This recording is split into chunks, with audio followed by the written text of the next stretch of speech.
Seeing with your ears.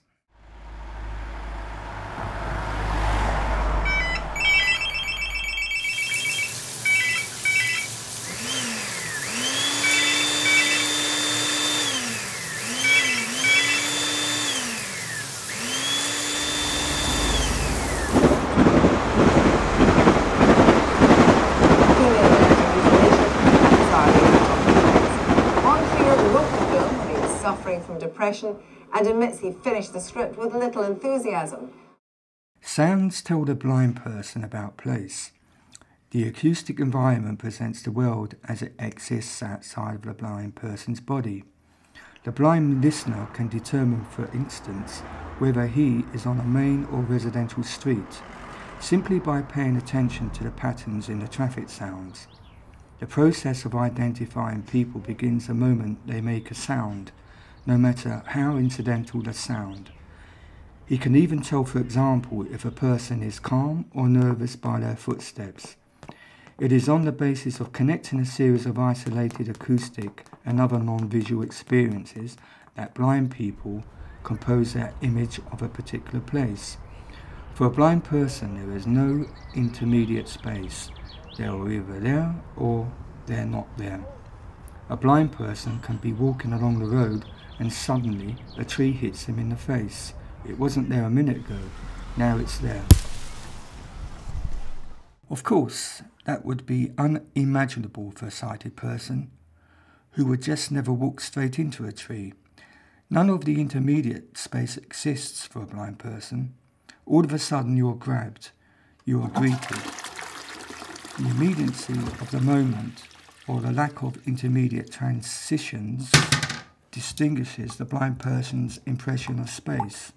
The dominant feeling is that the world is full of perpetual motion and change. The sound is always mobile. So in a blind person's world, nothing will stand still. Those footprints now, they walk away from us. Now they've stopped, and the person has disappeared.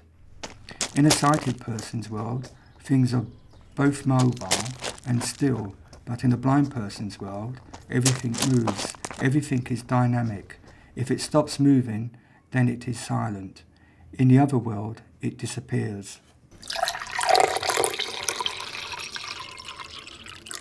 To move is to exist. The sound approaches, decays, and drifts away. He must keep track of the sound until it dissolves completely into the peaceful silence from which it suddenly arose. Perhaps it will take a mental note for future reference. Sounding objects come and go, but invariably some will return again. As a sighted person builds up a vocabulary of words, a blind person must develop a vocabulary of sounds. This includes everyday sounds like sighted take for granted. Of course, another difference arises out of the fact that you can close your eyes if you don't like the building, but you can't close your ears if you don't like the sound. So, the blind person's environment is irresistible. It bursts in upon one. He has to train his ear to know where he is. It is a matter of survival to cross the street to get a train.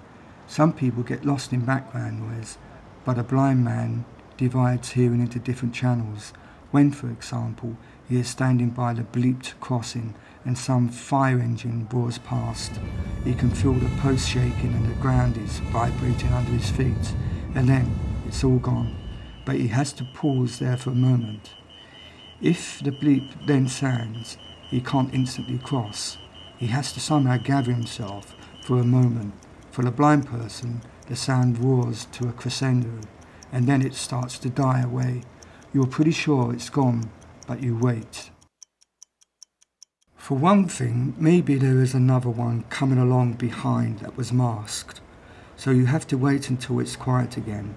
That's peculiar to a blind person, so it's not just the dazzle, it's the acoustic corruption of the environment which has to settle before you feel safe to step out. The sounds of people and the sounds of environments are containers of experience. Every breath outward swims with the sounds of the environment, while every intake of breath drinks in the sounds of the environment. Whether one chooses to admit it or not, sound resides within one's existence and sustains it. Sighted people experience this environment all the time. They are just less aware of it than blind people are.